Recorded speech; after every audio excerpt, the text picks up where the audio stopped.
Well past Wednesday, SDH AM. John here, you there. Thanks for dropping by, as you always do. Okay, today is probably the first example of what the show is going to be like within the World Cup itself. And it is going to be flying around, and we got a bunch of things to get into and a bunch of things to talk about. Morning, David. So here's where we are going to touch grass this morning. We got news out of the NWSL. That's going to be the breaker coming up in a bit. Opening kickoff comes from north of the border. Be careful where you shop. We're going to hear from the U.S. men's national team. Miles Robinson was in front of microphones yesterday. We'll play some of that for you. Women's national team is now in Brazil. We will hear from Emma Hayes. We will hear from Rose Lavelle. We will hear from Lindsay Heaps. Last night, you had your share of friendlies. We're going to have a little fun this morning, and we're going to balance it out with a little bit of serious. Haiti came to the Erector set last night to take on New Zealand. We'll go over all of the numbers from that. We do have highlights. Like I said, we're going to have some fun. And we're also going to remind you why tournaments like the World Cup are important to nations like Haiti. We've got that. We're going to have our Atlanta Soccer Tonight flashback from last night. Just a quick reminder about what goes on night side.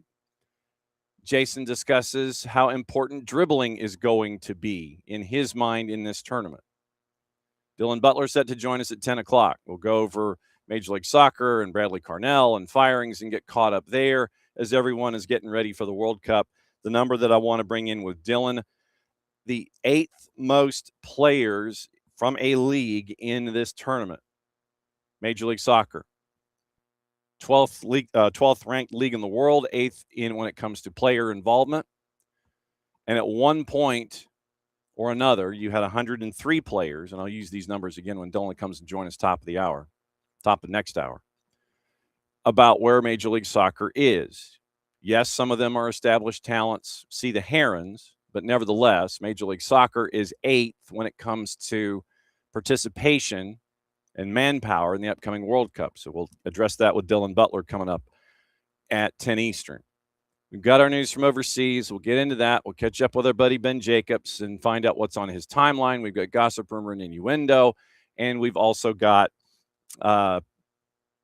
everything else that we would piece together on a morning like this. What to watch, where to watch it, how to watch it. We'll look at friendlies and the whole thing. So that's kind of where we are. It's going to fly. And obviously, it's going to be longer than 2 hours, of course. You know, what else is new? Morning Alex.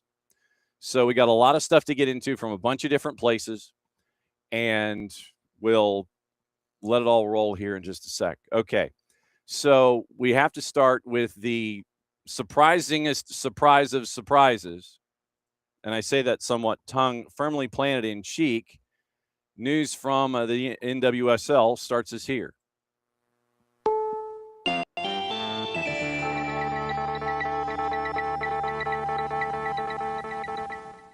The championship game coming up this year in the NWSL is going to be in Washington, D.C.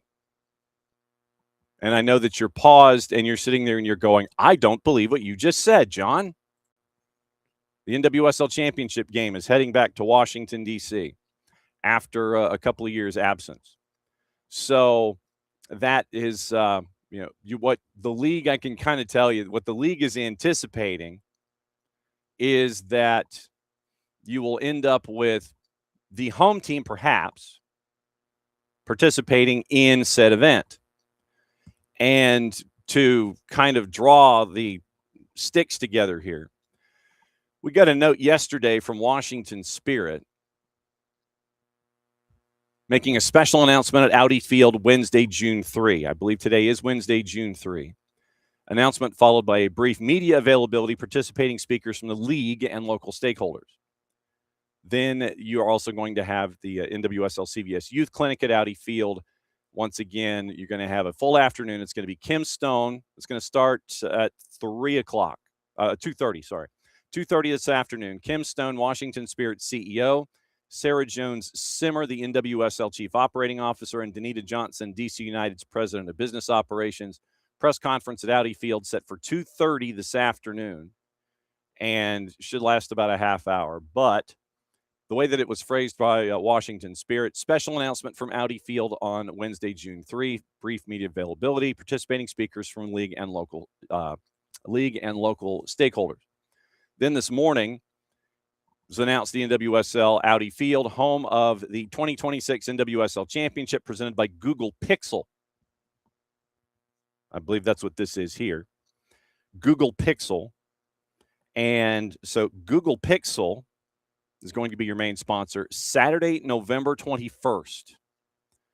5th consecutive season. The match is going to air in prime time on Big CBS, streaming on Paramount Plus. Kickoff set for 8 o'clock. Broadcast details, pre- and post coverage is going to be a later date. Tickets available for purchase this summer. Jessica Berman, quote, Washington, D.C. has become one of the premier destinations for women's soccer with an incredibly engaged fan base, vibrant soccer culture, and a community that continues to champion the growth of our game as soccer captures the attention of fans across the country this year. The NWSL Championship will serve as a fitting culmination of a landmark year for our sport in the region. We look forward to working alongside Washington Spirit, DC United, CBS, and our partners to deliver an unforgettable championship week celebrating our players, clubs, and supporters, showcasing the very best of the NWSL.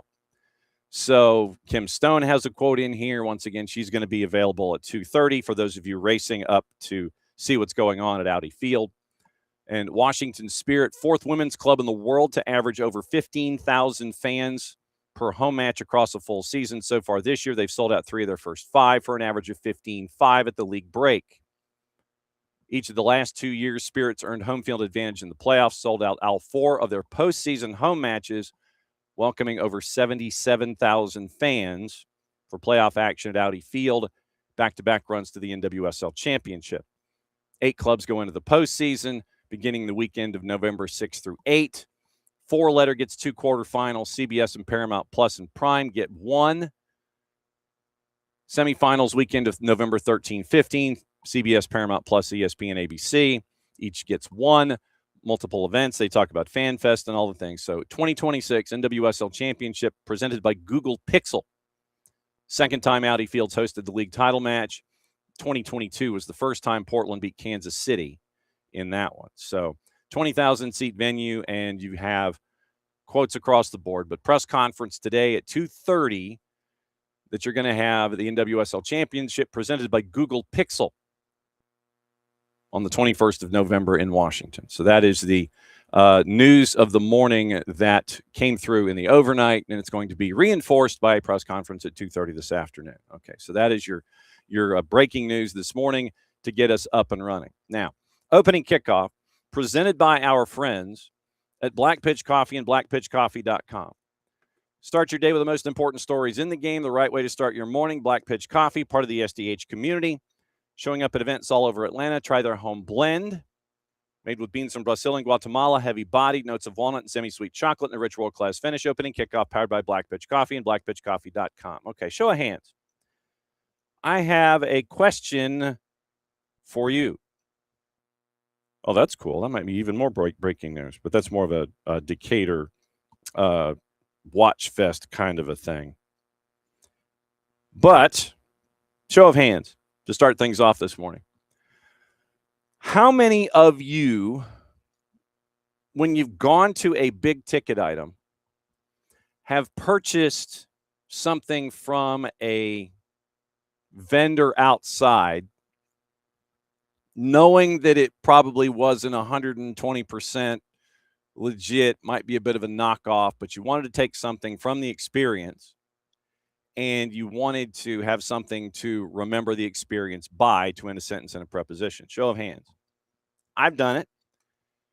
When I went to the CONCACAF Champions League match with Atlanta United and Club America at Azteca, when I was walking back to the hotel was a mile away from where I was.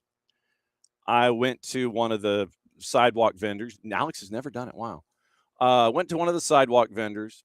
I also did it when I was at Herediano in Costa Rica. Did the same thing, kind of out the door. You know, you want to buy something on the way out the door. So I did that at Costa Rica, and I did that in Mexico. And that was where I picked up the turquoise Club America jersey that I have, which I thought was really cool and was different from all the other ones that we've seen. So I've kind of done that occasionally. You know, sometimes you're also leaving like a rock concert or something, and you'll get the guy with the T-shirts outside that are $15-20, and he's trying to sell a boatload of them. So in Canada, we actually had one of the largest, if not the largest, arrests related to fake gear, and it was big news. Big news. How big, you ask? Well, here are our friends from the CBC. The reporter you're going to hear is Greg Ross. You're also going to hear the voices of Superintendent Davis Eklund from Toronto Regional Police, David Lipkiss from Lipkiss Law, and store owner Rahman Rahmati from City Soccer Plus in Toronto. Here's how big a deal it was yesterday in Toronto. This is only a small fraction of the sports merchandise police seized last week inside a Mississauga warehouse. We seized more than 16,000 name brand fake jerseys and flags, along with 2 counterfeit FIFA World Cup trophies with an estimated street value of more than $3.5 million. It's the largest seizure of counterfeit soccer jerseys in Canadian history. Police say the items were being shipped from overseas to a business in Mississauga called Omna Trading. 2 men associated with this company have been arrested. Ramy Jabber, 41, of Milton, Ontario, and Waleed Sarhan, 62, of Mississauga, were arrested on a number of charges, including fraud over $5,000 and possession of property obtained by crime over $5,000. Police were tipped off by the Lipkiss law firm, which represents some of the victims of this crime. They say while the jerseys often look real, there are ways to tell the difference. There are items that are identifiable. There are spelling mistakes on some of these tags. If you look and feel the product, it doesn't have the same quality. According to police, in many cases, these jerseys were being sent to legitimate retailers to be sold in their stores. Folks are walking into retail stores thinking that they're buying an authentic piece of, say, a jersey or sporting equipment. They're paying full price as they would if it was authentic, but they're getting a fake counterfeit. It's not clear if store owners knew that the jerseys were fake. Police are still investigating. The owner of this store that specializes in soccer jerseys says having to compete against knockoffs impacts his bottom line. We need to do way more. I know our police, they're doing a good job, but it still is not enough. With the FIFA World Cup now only days away, police say it's not surprising to find an increase in counterfeit soccer jerseys. We see it during major sporting events. If you think World Series and other things that are happening in the city, even concerts, you see an increase in counterfeit. Anyone who may have unknowingly purchased a counterfeit jersey is advised to contact police. Greg Ross, CBC News, Toronto. All right, so let's go over the numbers. Let's go over the numbers here from the arrest. Seizing over 16,000 items. Fake merch, jerseys, flags, and hats supplied to retail stores. And this is the rub in this that's different from what, you know, we're used to doing when we go to rock concerts or, you know, stadia for big ticket items, whatever. Instead of it being like the sidewalk vendor, this is in actual stores. In actual stores in Toronto, Ontario. 16,000 items. Name brands, FIFA sanctioned. Nike, Adidas, Puma. Seizure amounting to an estimated street value of just over 3.5 million Canadian. So that would be what? 30. So it's like almost 5 million US dollars. Charged with fraud over $5,000, multiple other fraud-related charges. And so the thought was that those 2 gentlemen that were arrested by Toronto police had been doing this for quite some time. And so seeing a premium brand, according to David Lipkiss, for a bargain basement price, premium brand. So if you end up going into, Go and like I said, this is the reminder going into the tournament. If you see something that's got a Nike or Adidas tag attached to it and it's like $30, it's probably counterfeit. Unless someone is really in with those folks and, hey man, we've got like 19 trucks worth of stuff that we've got to get, we got to get off our hands here. So what they're encouraging once again, and I will do the same, keep an eye on the price tags. If Nike is spelled with a Y,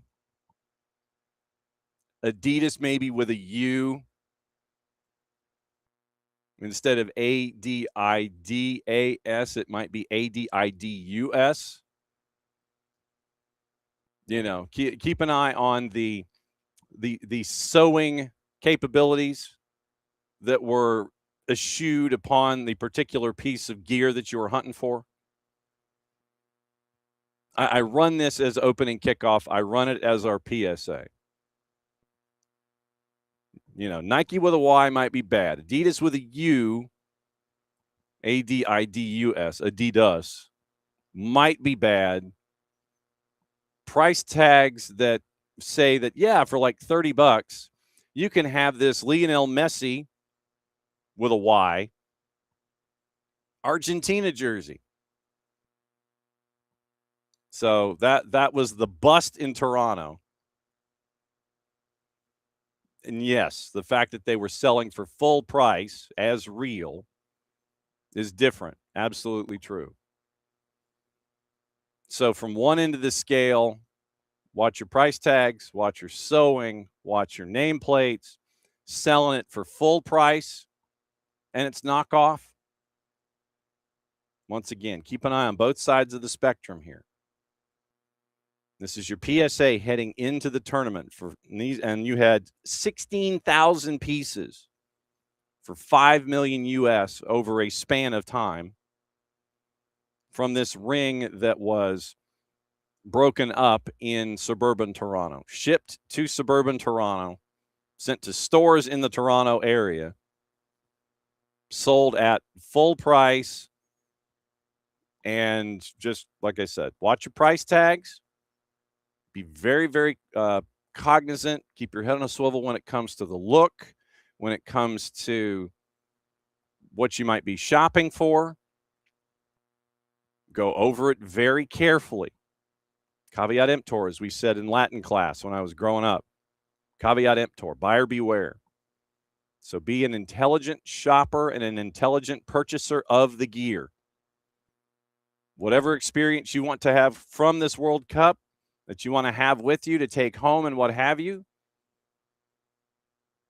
just be very, very careful with how you're approaching things outside of, say, a venue or a mail order. 16,000 items, about $5 million US, broken up by Toronto and regional area and Ontario province police to the tune of $5 million US and 2 arrests. So just keep an eye on it, folks. Unknowingly purchasing counterfeit gear, just kind of keep your head on a swivel. Largest in Canadian history, $5 million US. So keep an eye on things, people. Make sure that your experience is what you want from it, but just keep your head on a swivel and be aware of anything and everything around you as you go here, since we're 8 days away from the beginning of the tournament. That's opening kickoff, brought to us by our friends at Black Pitch Coffee and blackpitchcoffee.com. Once again, when it comes to Black Pitch Coffee and blackpitchcoffee.com and the opening kickoff, starting your day with the most important stories in the game, right way to start your morning. Part of the SDH community, Black Pitch Coffee, showing up at events all over Atlanta. Try their home blend made with beans from Brazil and Guatemala. Heavy body, notes with walnut and semi-sweet chocolate, and a rich world-class finish. Opening kickoff, powered by our friends at Black Pitch Coffee and blackpitchcoffee.com. For those, once again, and I'll include this in opening kickoff, even though I've read the close. So, once again, from our friends at Decatur Watch Fest, they've added Driving and Crying to the rundown. Actually, well, you know what? Tell you what. I think Kevin Kinney deserves one of these. I think he does. So, yeah, Kevin Kinney, you get this.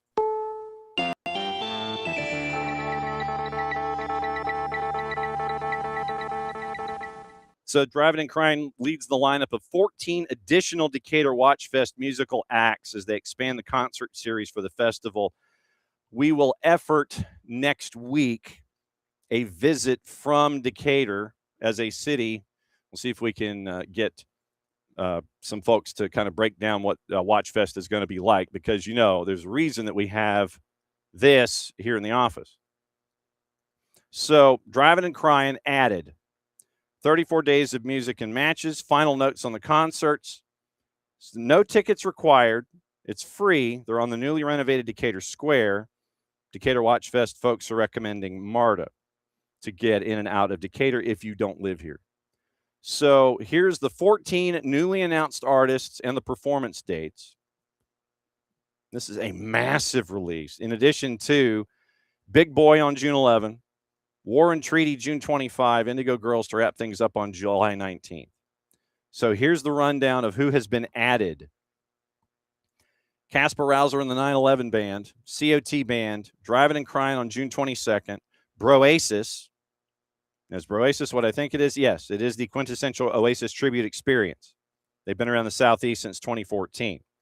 So Broasis is here on June 23, Andrew Holly Band, Guru Fish, Calico, the Macon Music Review, DJ Cleo, Little Hopes, Purple Madness, These Crowded Streets, the Decatur City Band, and Pushback.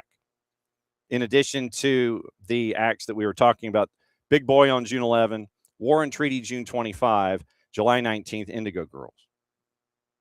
So economic impact from the city, up to $142 million for the city of Decatur, according to an economic impact report released from the city, research conducted by Dr. Thomas Smith, professor of finance and economist with the Gozueta Business School at Emory University. So that is the new piece of news there. Driving and Crying, 14 additional acts have been added to the 3 big names that were already on the board. So 17 musical acts, part of Decatur Watch Fest, and that is up and running this morning too. So congratulations to the city of Decatur. And it's going to be, it's always cool. So shoot, hang on just a second. All right. I'm going to go ahead and show you. So I'm going to break the fourth wall, play music for about 15 seconds.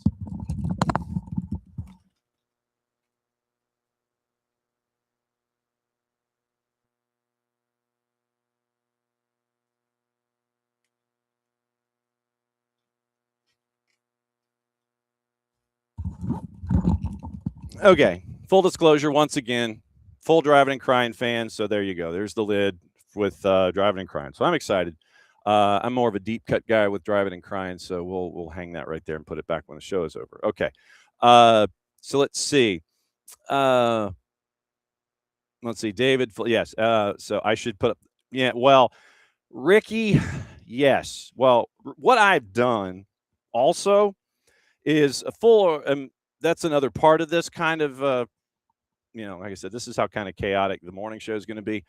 The new MARTA line of clothing is borderline ridiculous. And I give them full credit for putting that stuff out there, man.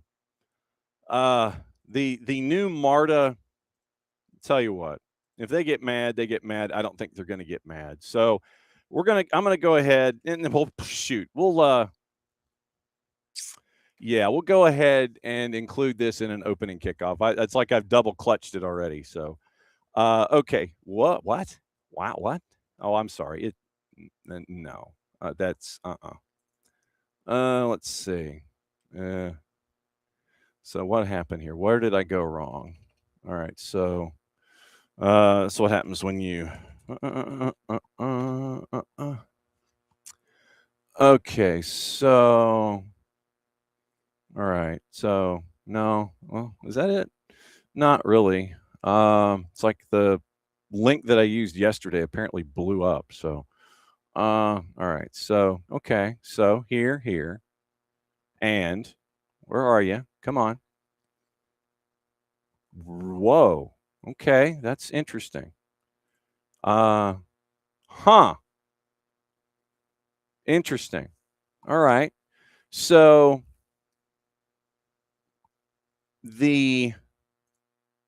unless there is something that we got to find out here, because I thought I was off of I thought I had done something wrong. But, all right, so yesterday, MARTA came out with a new line of merch, and it was ridiculous.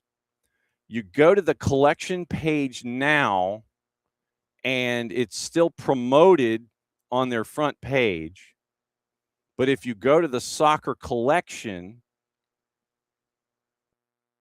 the MARTA merch store doesn't exist. So maybe we broke it from buying everything yesterday. I mean, I love the pylon signs and everything, but if you go, literally, if you go to the MARTA merch front page, you cannot click on the soccer collection. Oh, now it's up. Okay, so it was we're sitting here and we're going, what the heck did I do? I broke it. All right, so I'm going to go ahead and share their screen because it's pretty ridiculous what they've done. It is nuts. So if you thought you'd spent money one way, here's what MARTA's doing now. The jerseys that they have for the 26th World Cup showcasing the MARTA line are borderline insane. And you have the MARTA soccer ball, MARTA to soccer, the tote bags and everything. I love the Weekender tote bag. So they've got the tote bags, they've got the youth, the youth versions of the jerseys. I'm a fan of the mug, obviously. And so then you click on it because it doesn't exist. I guess we broke it. So, but yeah, the jerseys are nuts.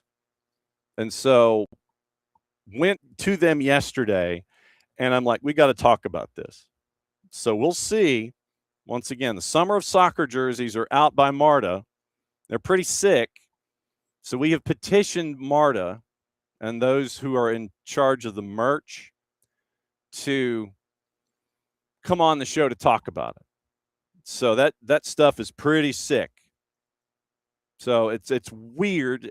You can kind of click on links and things, and then you kind of can't. So maybe we've broken it already. Smart play by MARTA. Their merch is pretty sick. We've reached out to them to try and find the individual that we can talk to about said line, and we'll see what we can do here. And you ain't kidding, sister. If we can get some, if we can properly showcase said gear, then we will certainly do that here on the morning show. So that is, yeah. When I saw that yesterday, I'm like, MARTA, you ain't playing fair. You are not playing fair at all, people. So lesson learned from MARTA. Or shoot, you got great designers, come out with the great gear. All right. So first half hour is just kind of messing around a little bit like we always do. Okay. Let's have some fun.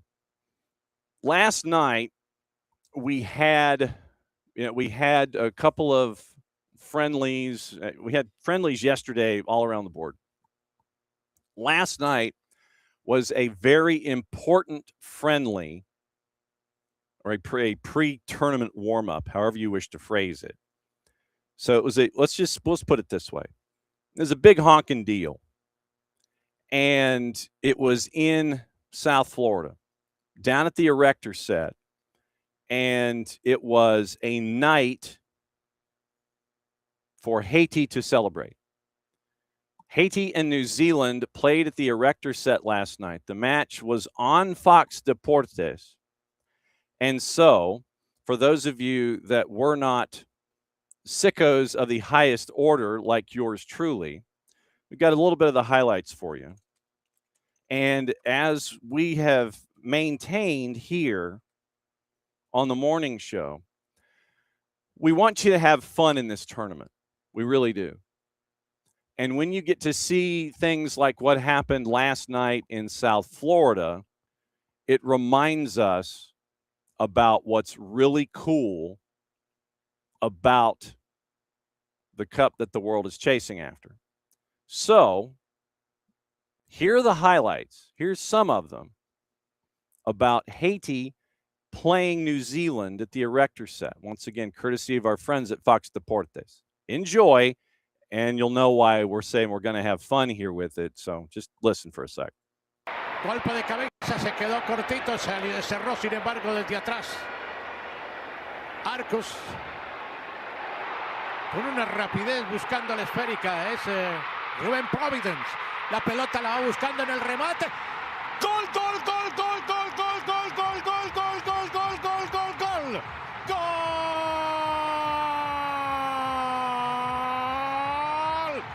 de Haití. Vaya locura colectiva la que produce Rubén Providence en forma espectacular.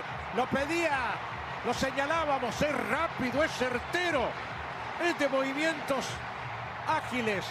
Y mire usted, Mariano, Martínez Pérez por la mitad se va poco a poco, es la oportunidad, tiró. Gol, gol, gol, gol, gol, gol, gol, gol, gol, gol, gol, gol, gol, gol, gol. Gol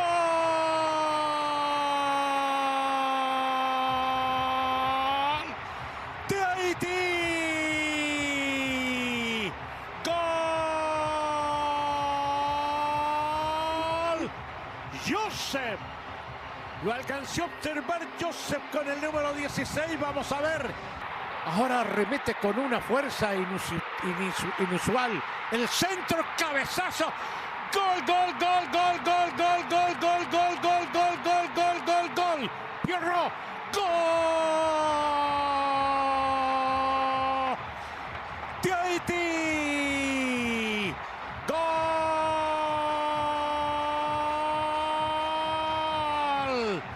del 20, Pierrot. Otra más. ¿Quién lo creyera? Arremeten con una fuerza espectacular en un físico extraordinario. El pase al fondo, a ver si lo entiende Lacroix. Le entregó por la mitad. El remate. Gol, gol, gol, gol, gol, gol, gol, gol, gol, gol, gol.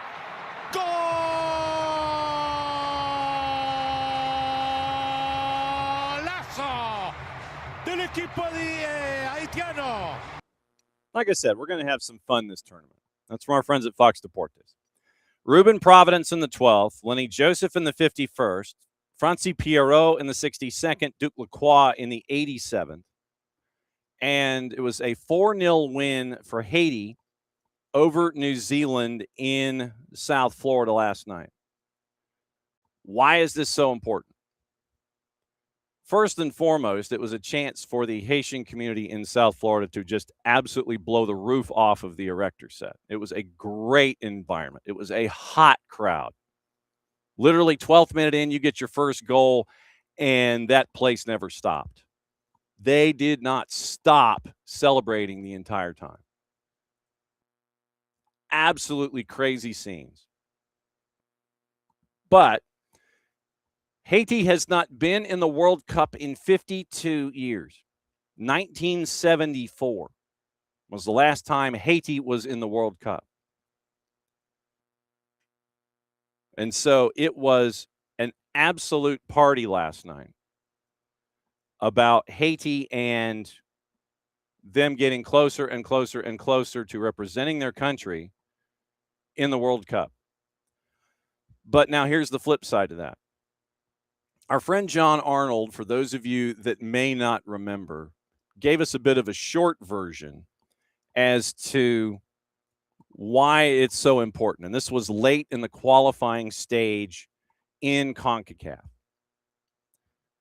So you're going to hear John tell Haiti's story. You're also going to hear from Garvin Metusala from the Haitian national team at the time. So here's a reminder about why, in addition to civic pride and all of that, why something like this and why Haiti being in the World Cup is so important. Once again, courtesy of our friend John Arnold. Qualifying for a World Cup is hard. Doing it without a single home match is harder. But that's the situation that Haiti finds itself in. Joining war-torn countries like Ukraine, Palestine, Israel, Belarus, as countries that are unable to play a single World Cup qualification match at home. Haiti isn't at war, at least not with a foreign enemy, but the gang violence that has enveloped the country since 2021 has made things very difficult for all aspects of life. That includes soccer, where the Belize national team in 2021 showed up for a World Cup qualification match in the previous cycle and found their bus surrounded by gunmen. They get out of that situation safely, and actually one more World Cup qualifier was played in Haiti, but ever since then, games have had to be played at a neutral site. But that's easier said than done for Haiti because political tensions make it difficult to pop over to a place like the Dominican Republic or a place like Miami in the United States, where there would be a pro-Haitian crowd backing the national team. So Haiti has made its home in Curacao for this final round of World Cup qualification. And things actually have gone pretty well. They were able to get a draw in Costa Rica thanks to a hat trick from Duplex Nason. They survived a driving rainstorm and a power outage to get a 3-0 victory over Nicaragua in Managua, but a 3-0 loss in Honduras has Haiti up against the ropes. The good news for Haiti is these final two matches against Costa Rica and Nicaragua are at home, as much as they can find a home right now with the current situation. Wins over Costa Rica and Nicaragua in Curacao would likely be enough for Haiti to get into the playoff and continue their World Cup dream. And while the World Cup is a prize in its own right, I've spoken to several players who say they think World Cup qualification could mean even more for Haiti. We were talking about this with some players on the team, and we actually know that this could change a lot in the country. Even if it's political, like this could bring a lot of smiles, could change like the environment of the country, to give a lot of hope to the people. Just qualifying for a World Cup would be amazing. I feel like it would change the entire country, and all the players have that in mind. And we want to do something big. We want to qualify, not just for us, but also to give back to the people. Garvin Matusala and John Arnold. And so just to give you a bit of more of an in-depth on what John was talking about. Article that came out about the same time over at the 4-letter that he wrote back on November 13th. In March of 24, this is from the article, March of 24, Haiti's long-standing national stadium, the Stade Silvio Cator, was overtaken by gangs, with the Haitian Federation putting out a statement confirming it had lost possession of the facility and confirming acts of vandalism. No events have taken place there since then. Not clear if or when they may be able to host important matches again. So once again, this goes into what John was talking about. Without an approved venue, country's been enveloped by violence as gangs fill the power vacuum left after the 2021 assassination of President Jovenel Moise.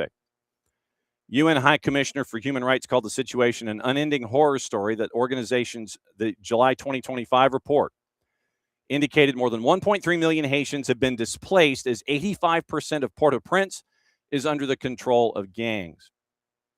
People are running away from their homes. Don Dietzen Luicius, an FC Dallas national team attacker who grew up near the Toussaint Louverture Airport in Haiti's capital. Planes landing there in November of 2024 were hit by gunfire, leading to an FAA ban on U.S. flights. Luicius still has family in the area. Quoting him back in November, quote, "They can't live well and all the places are closed because of the gangs and violence is crazy." So Curacao had become their temporary home. You have the match against Costa Rica, the Nicaragua, taking place at the Hergilio Hato Stadium in Willemstad, more than 500 miles away from Haiti. And so that is what Haiti's national team, the FHF, is part of their fabric right now. Playing for everyone back home when you don't have a home to play in. They were determined to deliver that World Cup return for the country just as much as for athletics. So when you have a moment like last night where the Haitian community in South Florida shows up, and there are, I think Diario Olay has the shot from one of the end zones at the erector set, and they do a panoramic shot. And you see the place is packed with the exception of the corners that were added in that weren't sold, I don't think. So you have probably in the neighborhood of 15,000, 16,000 people wall to wall as the FHF shuts out New Zealand 4-0. And so now New Zealand, they look at that result and you're like, man, there's something that there's a lot of things they got to work on. But it was a great first night for Haiti as they get ready for the tournament.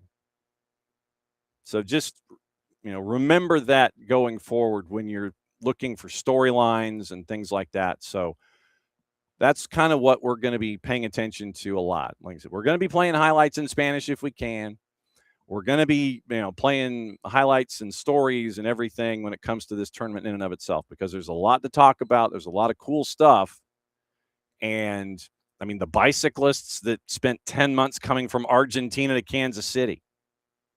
I mean, dude, going 10 months on a bicycle to go from Argentina to frickin' Kansas City, Missouri. So you can be a part of what your national team is doing. And by the way, have you seen the headquarters that has been rolled out for Argentina in Kansas City? Insane. So just keep an eye out for those cool stories. And if I miss one, let me know. Let me know about that. All right. Speaking of national teams, we're going to hear from Miles Robinson here. And obviously, with the team practicing in Fayetteville down at the U.S. Soccer Arthur M. Blank National Training Center, there's going to be opportunities to catch up with folks. So yesterday it was Miles' turn to be in front of the microphones. Brendan Aronson was also a part of it, and he got to discuss how chaotic it was. He had planned his wedding for basically 2.5 years. And it was one of those things where it's like, yep, there's my wedding. Going to have to wait for the honeymoon because I'm representing my country. And so he got to talk about that yesterday. But here's a bit of Miles Robinson and what Miles got to answer about when it came to Miles being in front of the microphones down in Fayetteville. So here's part of that conversation from yesterday. Yeah, it means the world.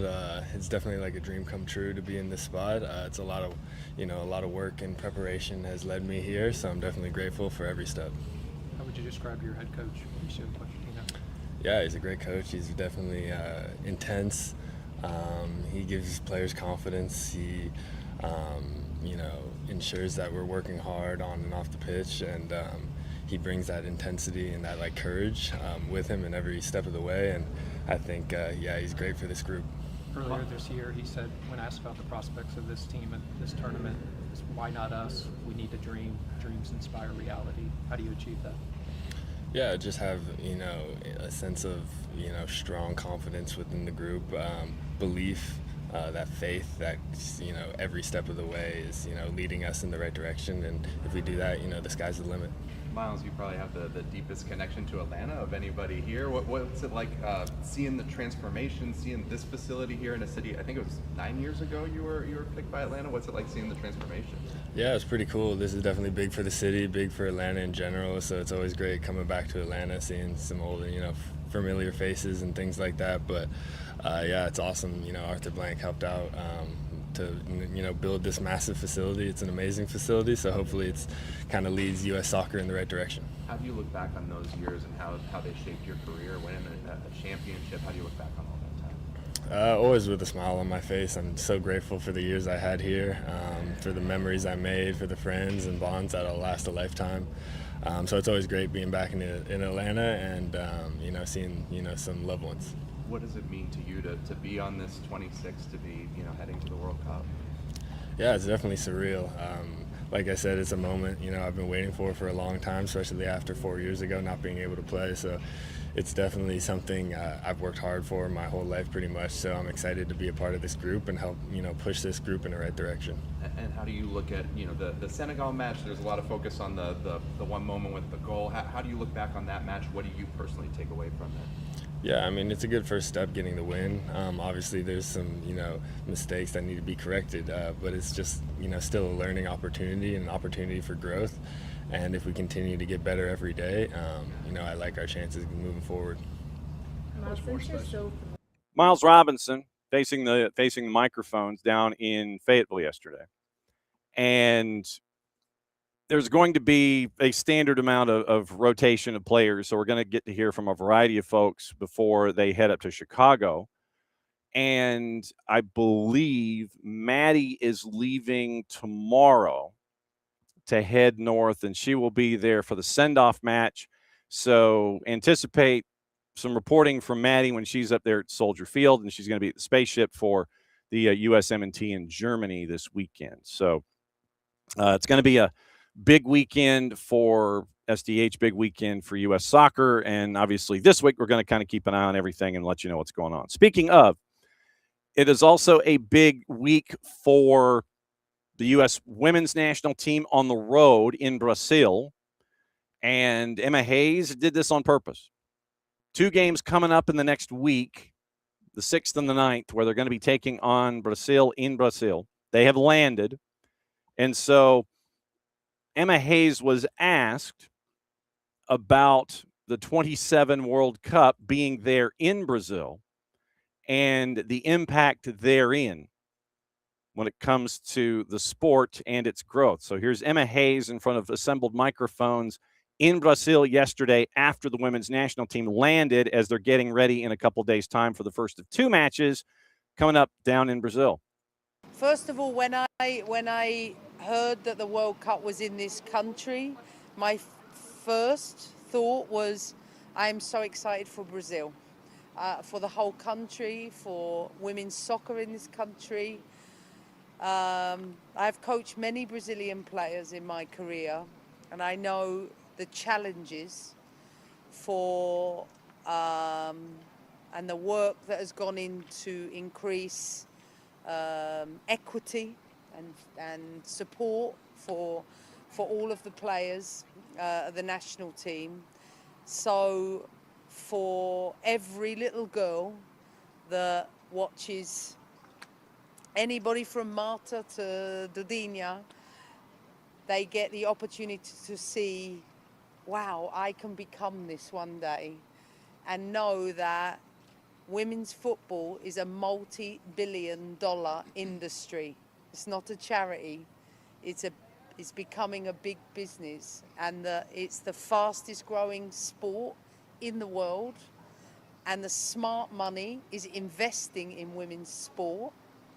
And the hope in countries like Brazil is more investment in clubs to create more professionalization, and more importantly, like, just keep girls and playing the sport for as long as possible. So I was excited for this, and I know it will have a massive, massive impact on this country, and I'm excited for that. Courtesy of our friends at U.S. Soccer and Baritone. This is where all of our sound is coming from when it comes to the national team. So let me recap. Miles Robinson, courtesy of U.S. Soccer and Baritone. Emma Hayes, courtesy of U.S. Soccer and Baritone. And we're not done with Emma Hayes. One other soundbite as she hit the ground running in Brazil, the return of Triple Espresso, and we get to hear from them later today. We'll have that sound for you tomorrow. But what does it mean, obviously, for Emma Hayes to have Triple Espresso back as a part of this roadie? Here's her answer. I think, first of all, if Mallory Swanson plays in the first game, it would have been 608 days between that Olympic gold medal and now. So first of all, it's amazing to have top players available for us, but also to celebrate not just their qualities as football players or as people, but to celebrate them as mums. And I know that both Sophia and Mallory are so excited to be here in that capacity. But also, if women choose to have children during their playing career, that it's important everybody normalizes what the support looks like that. Because, as I always tell people, if you have an ACL injury and a player is out for 9 months, 12 months, we manage and look after them to get them back to full health. It should be the same for women who have children. Before, during, and afterwards, they need the expertise, the experience, the guidance to get them back to a good level, and then they need time to do that. So we still need to have patience with those players, but I think they are fantastic role models. Player number 18 and 19 to have children on the US women's national team. I learned that today. And that's something we are very, very proud of. Emma Hayes in Brazil getting ready for the 2 matches for the women's national team here in the June window. Now, next up is Lindsay Heaps. Lindsay Heaps was asked about what it's like to be in Brazil, what she thinks it's going to mean for the World Cup to be there, part of this trip, the Brazil-based questions. Here's Lindsay Heaps, once again, courtesy of our friends at US Soccer and Veritone. Yeah, this is what an incredible experience. We were just talking about this in the car on the way here. I mean, I think we know that this is a football country, and the atmosphere, the fan base, how, I don't know, this country views football is so incredible. And I think to be able to play Brazil in Brazil, get this kind of training and experience beforehand, it's so important. I think this is what you want to do before a World Cup, but also to play against such a good opponent in their homeland. Yeah. How do you feel about the atmosphere? Do you believe that supporter fans here in Brazil are the most major challenge to the national team? I mean, they're incredible. I think this is like, this is their baby. They love coming and watching and supporting, and I think anyone that loves football loves this kind of fan base and loves playing in that kind of atmosphere. And I think for us as an away team, it's still like one of the most special feelings when you step into a stadium and you have that kind of atmosphere, even if they're against you. I think it's really important for us to get that kind of feeling, and it's not going to be easy, but what great experience. Lindsay Heaps, as they get ready once again for the 2 matches in Brazil. Last person you're going to hear from before the top of the hour is Rose Lavelle. And Rose Lavelle was asked about expectations and the growth of the players with the women's national team under Emma Hayes. And so here is Rose Lavelle once again in front of assembled microphones in Brazil, US Soccer, and Veritone, provided I can find the right button to push. Here we go. Well, yeah, I mean, I think first off, we're so excited to be here. Like, what a great opportunity to be able to play such a top team, but also get to experience the away crowd, obviously. So I think this is going to be like a really, really great camp to really push us out of our comfort zone. And yeah, I think that's the goal. It's like, you know, get some experience playing in another environment that the crowd's not going to be in your favor against a really, really top team. So yeah, I think that's the goal for this week. You are known about your creativity on the middle field. So how's Emma having, I don't know, maybe more freedom for you to play and be more creative at the field? Oh yeah, I mean, I think I have like learned and grown so much under Emma, and I think a lot of it is like, how can I best position myself off the ball to create more opportunities for myself, but like my teammates with my movement. So I think that's been like a big part of my game that she has helped me elevate. I think all of us, it's like, I think she's gotten the best out of so many of us and bringing out our strengths, but also how we're able to like work on that collectively and make sure that they are like all growing together. So yeah, I think it's been a really, really fun couple years getting to like learn and grow under her. Rose Lavelle as they get ready for the 2 matches in Brazil. That's going to be a challenging environment, but that is what Emma Hayes wanted. She wanted to prepare this team for moments like this, especially coming up with the Women's World Cup in that country coming up next year. So this was at Sao Paulo FC. And so once again, prepping for the 2027 Women's World Cup. You're going to have also 6th-ranked Brazil's getting played Saturday, 5:30 in the afternoon, our time, at the Arena Itaquera, which is now Neoquímico. But during the World Cup, it's going to be the Arena Itaquera in Sao Paulo, 5:30 on Saturday afternoon. TBS, Max, Telemundo, Universo, and Peacock. And then on the 9th at the Arena Castelao in Fortaleza, 8:30 Eastern time, TNT Max and Peacock. Both matches also going to be on Westwood One. And so we are set to hear from Triple Espresso today. And so we will find out what Triple Espresso have to say. And it will be, once again, more steps in the future when it comes to the USWNT. All right. It is 10 o'clock. It is a Wall Pass Wednesday. You add 1 + 1, you come up with Dylan Butler. There's your math. Dylan Butler joining us, busiest man in the Northeast. So what's on your mind, my friend?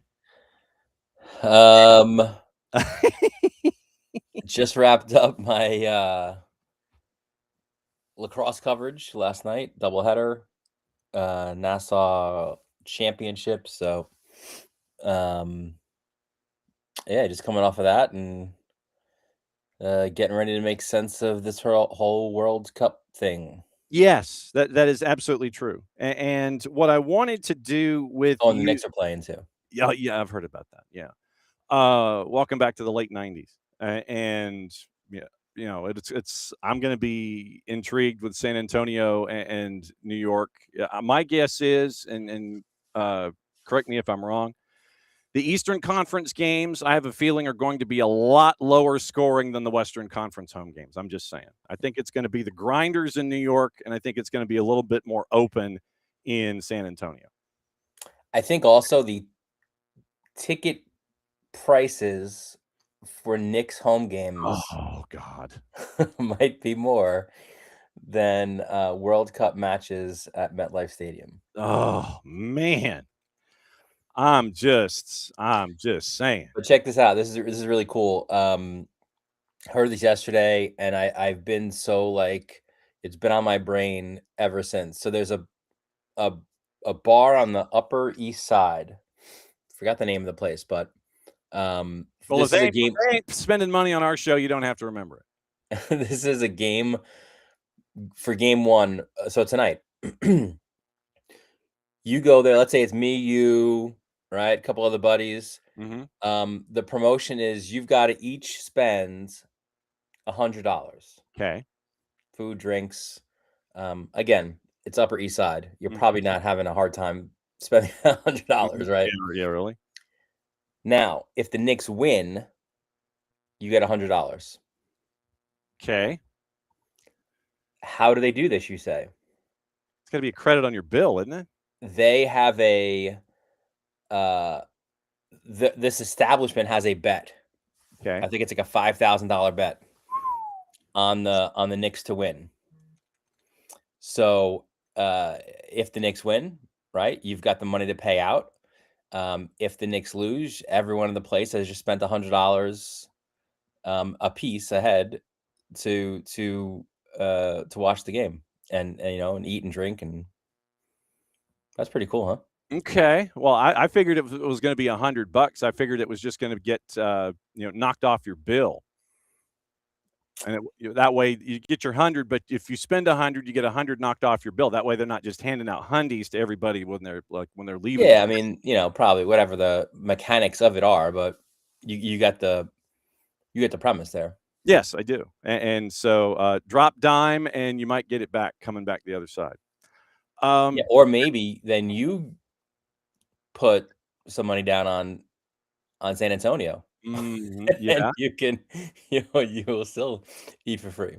Yes, and so I'm intrigued. I will let the others put the hundy down and do all of the juice boxing on it, because I don't know. To be honest, I'm so out of touch in the NBA right now. I'm just like, I've got no idea. I know that San Antonio's got another #1 draft pick, and he's doing insane things for someone who's 7'4", and the Knicks are scoring like 139 points a game, and it should be insane. And I'm nervous again about the layoff, though. Yeah, I mean, shoot, same thing could have been said about Carolina in the NHL coming into what happened after disposing of teams in the past, but they took care of Montreal, and Vegas took care of them last night in Carolina.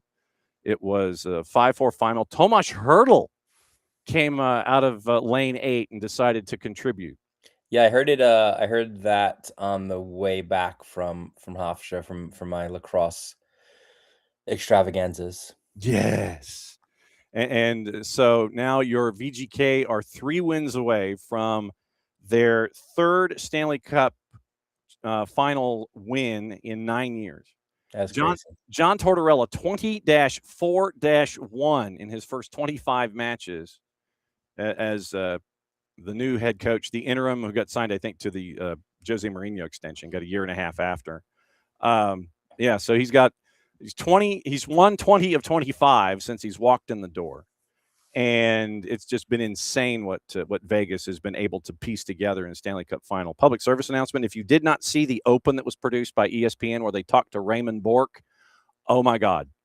Okay, I'll check that out. It is worth your time. It's 3 minutes and 40 seconds. It is their open. And it has the Killers as the background music, but it talks about, and voiced by John Hamm, and just talks about the wait. And they go through the eyes of Raymond Bork. And Borky, I guess, is sitting in his restaurant.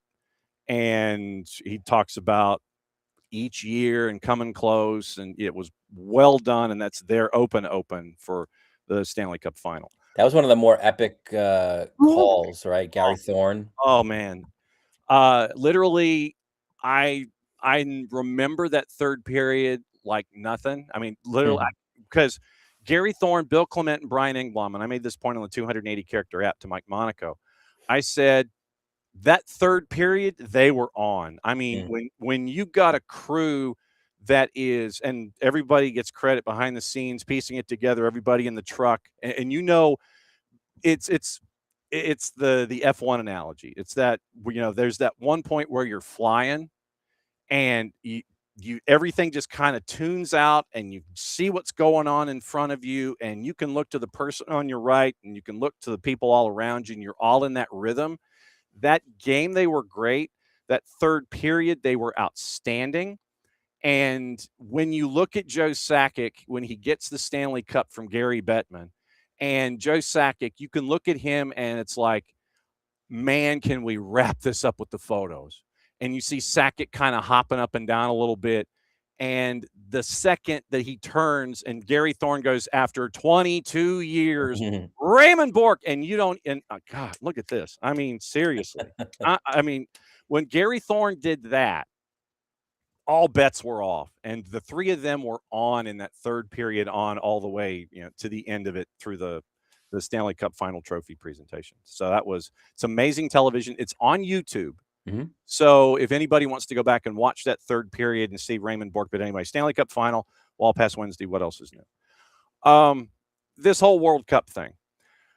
I wanted to go with you over the rule changes and the additions and everything that has been inserted into the tournament by IFAB when it comes to all of the things that we're going to have to get used to looking at that we haven't until just now. And literally, it's just been, and I'll go over the wording and everything, and just, you know, you can almost treat it like cliffhanger. You want to see something, you want to say something about it, stop, and then we'll talk. Okay. So here are the rule changes that are coming into this tournament. We'll get into like your favorites and your underdogs and everything next week, because we'll be at match day -1. I think. Yeah, and that'll also give me a chance to dive in away from. By the way, I don't know if you did this for like the school year, but I just this morning I was like, I gotta count how many broadcasts have I done? I need to, yeah. 94. Nice. And then if you add in a few like Hofstra games, so 98. So I've got to go back and piece together everything from football season, which was 26. And then that gets me to January 1st. And then it was at least 30 in 30 dates. So that's probably a good 45 matches there. So it's probably 81, 85 gets me through soccer. You add the twos. I'm probably pushing 90. Okay. Jason is probably north of me. Jason and Maddie are probably north of me, but I'm probably high 80s, low 90s. There we go. So, all right. Rule changes. Yes. There have been some, and some of them make sense. And some of them you're sitting there going, it's about damn time. And, you know, obviously they kind of want to move the game along. And it's, you know, for the implementation of everything, so you don't have moments like you've had in European competitions and all this kind of stuff. So here's what we know about what IFAB has put to the table here in this cup that the world is chasing after coming up here in 8 days. Delayed offside flag, and this is from our friend Dale Johnson at the BBC. Delayed offside flag could almost become a thing of the past after FIFA has unveiled new technology to be used at the World Cup. They're going to introduce the advanced semi-automated offside for VAR, which should make decisions faster, meaning an assistant can raise the flag rather than waiting for the play to move a play out. A real-time audio alert will be sent to the AR if a player is more than 10 centimeters offside. Previous versions tested at the Club World Cup and the Intercontinental only notified the officials if a player was greater than 50 centimeters offside. I've got to go check the metrics and then convert it to like US. The official will remain in charge of when to raise the flag and stop play. They may keep the flag down if they suspect there's been a malfunction, but FIFA says a series of fail-safe measures are in the technology to prevent errors from happening. Technology still unable to pick out the closest offside. While there are limitations if players are on the ground or if several are too close together, it can only be used for positional offside, not for subjective calls, which require interpretation. So FIFA hopes it removes some of the frustration felt by supporters, reduces the chance of injury due to needless passages of play when an offside flag is going to be raised. Huzzahs and hoorays, perhaps. Yeah, that one caveat you put out there at the end makes me I have a little pause. Yeah. Of the malfunctioning, like if the lines person thinks it's there's a malfunction, so I don't even want that in their head, really. So 10 centimeters, by the way, is the equivalent to just under 4 inches. Okay. 3.937 inches. That is the interactive converter that we have been given from metric to standard. So I mean, ideally, this is one of those that would there you go not slow down the game. Right. So you're talking 4 inches. That looks about right there. So I think that's about right. So if we go 1, 2, 3. So you're like right here. So 3.937 inches. So 10 centimeters is what you're staring at when it comes to the automateds and making sure that everything is all copacetic there. So clear offside animations will also be enhanced. FIFA has also approved the use of technology which can determine if the ball went out of play before a goal is scored. 3D animations will be created, just like with goal line technology, which can show the exact ball position. And we can thank the chip that is going to be inside the soccer ball itself, indicating which player touched the ball last. I don't know how they do that. The chip inside the soccer ball is going to sit there and say, yeah, Argentina touched it last. I don't know how they're going to do that. Chip on the ball is going to indicate which player touched the ball last, which should enable VAR to check if a corner was the correct decision as a part of new powers.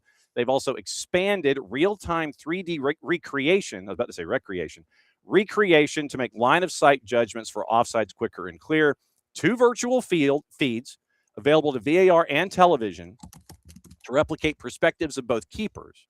Several line-of-sight offside incidents this season in league to question whether keepers' view had been impacted, but you now have the chip inside the soccer ball to help out who touched it last, should enabling VAR to check if a corner was the right call. You better make sure everything's charged. Yeah. I mean, yeah, I don't know. I mean, it's interesting. It sounds good, but I'm like, just make sure 3D line of sight keeper for offside. I'm cool with that. No more delayed flags. So far, so good. And then you end up also with the idea of computers. I wanted to get into this thought with you when it comes to the use of computers, because we saw on the weekend where Mauricio Pochettino, in a hydration break, yes, whips out the laptop. Yep. And everybody comes crashing over to see what's going on. It's like, okay, and literally it is like a timeout that we're seeing in basketball. I mean, literally it is, hey, let's look at this. And you see, I think that what this also is that intern or that assistant that was acting as the lectern to hold up the laptop, that means that there's going to be an opportunity for a lectern or Home Depot or somebody to sponsor that lectern, so the intern or the assistant coach isn't having to hold up the laptop so Mauricio Pochettino can get hanging, banging, and clanging on the keypad to see what's going on. Yeah, and obviously it became a viral moment, right? Like, insert what they were trying to do there. Find your World Cup tickets or Yeah, it's like it's searching for the secondary market. yeah. So FIFA has confirmed coaches and backroom staff can use laptops, tablets, and other handheld devices during mandatory hydration breaks built into every World Cup match. And so now IFAB's regulations are clear. Electronic equipment is permitted for tactical and coaching purposes during matches. FIFA sources confirmed to The Athletic that those rules apply fully at the World Cup. The wrinkle is players have to stay on the field of play during the break, so they can't step into the dugout as the U.S. did in the heat in Charlotte. But once again, there's nothing from stopping a squad from gathering at the touchline to sit there and watch video on a screen. So, Mauricio Pochettino said there's a difference between telling a player something and showing them something. Sure. And so now water breaks, which were introduced, now gives coaches the opportunity to sit there and work the tablet and go, hey, I have a tablet down here. At least I thought I did. What did I do with it? Oh, it's back here. So literally, it's like when we see on television where you've got the anchors with the Microsoft Touch and they're sitting there and they're kind of going like this and they're working their way through. And so you're going to be seeing on the touchline, I guarantee you, you're going to see Mauricio Pochettino and a couple of assistants with linked video, and they're going to be like doing this. They're going to sit there and they're going to flash this, and you're going to see all of this stuff happen, and you're going to see tablets going back and forth. I think that the coaches and the staffs that will understand the value of the tablet and sit there and they can go like this and they can do this bit, I think that's going to be a benefit to those squads that have tablets and know how to do it over the ones that don't and just try to do it old school and point and sit there and go like this and gesticulate wildly. I think that or bring out like a whiteboard with yes magnetics. Yeah, no, 100%. I mean, it's the world that we live in. I mean, how many every sport you have that. Although back to John Tortorella, I remember he doesn't like those. He doesn't want his guys on the bench looking at the iPads. Well, that's what you get the translating going for. So it's like, here, I'm going to do this. I'm going to do this. I'm going to do this. Stuff Also that seems like a great opportunity to get, like you said, some advertising. Maybe the back of that laptop, like a little sticker there, or. Yep. Or, if you've got Microsoft that's there and you've got like we've seen, I think like on Sunday Night Football where you've got the hand grip and you have the anchor sitting there and they're drawing with their finger from one hand and they've got the hand grip there and it's like almost like a baseball glove. You slide your hand in there and it's the tablet and you're seeing the coaches doing all this kind of stuff. Microsoft, you've got an opportunity here, which means you also need to sponsor us because we just suggested it for you. 5-second countdowns for throw-ins and goal kicks by the whole stadium. And that's like, well, I think the center ref is going to be sitting there with hand in the air going like this. It's going to be, hey, ball's down and I'm going to count you for a goal kick, or you're on the touchline and you're sitting there. But I wonder if it's going to be like the 5 count in wrestling on a throw-in where if you get to 4 and then you put the ball down and you wander away and the other person comes in. I wonder if that second. Yeah, exactly. I was just literally thinking the same thing. Like you could have 5 different 4 counts, like, like that's got to eventually probably be another one. Like you can't have more than. You can't have more than 2 dudes. Yeah. As a part of it. Red cards for players covering their mouths during confrontations. And that goes back to what we saw in Champions League. So you can't do this anymore. You've got to make sure that everything is here so everybody sees what you're saying the entire time. And I get that. Yeah, but how many that's another funny thing now, right? Like with cameras everywhere, how many are we like seeing like on a pitcher's mound or like a meeting and we feel like, yeah, so what do you think about this one over here? So I can't do that now. No, and so that's why you've got to keep an eye on those going forward, and figure out what's going on there. Punishments for teams walking off the pitch in protest. We saw that in the CAF, and so now it's like you walk off and sorry, sir, that's not gonna. That's not going to work. So, yeah, it is a visible 5-second countdown for throw-ins and goal kicks. If a throw-in is not taken before the countdown expires, possession's awarded to the opposition. But I still think your 4 count. I think that your 4 count, we have to keep an eye on that. Seriously. It's like dude gets to like 3 or 4, and his teammate comes in. I wonder if it's a 1 count or if it's, or if he drops the ball at 4 and the ball is just there and no one's there to be the backup, then it's a turnover and it goes the other way. I'm interested to see about, because we've seen switching of personnel before, so I want to see what happens there. If a goal kick is delayed beyond the countdown, the opposing side gets a corner. That's happened before. Players being substituted will also now just have 10 seconds to leave the pitch after the substitution board has been shown and must exit using the nearest point on the boundary line. So it's no longer just, taking the slow kind of one of these things, like if you're over on the far side touch and the fourth has the board up over on the other side, you can't just sit there and just do this for like 45 seconds. You got to exit right behind you. You can't just take the nearest exit may be behind you. Yes, that is absolutely true. So I'm for the first center ref that does this, the first center ref that does this, that would be fantastic to have full cognizance of that particular thing. We saw that in MLS Next Pro, and that's to cut down on the lollygagging, because if you're lollygagging all the way to the left, you're lollygagging all the way to the right, what does that make you?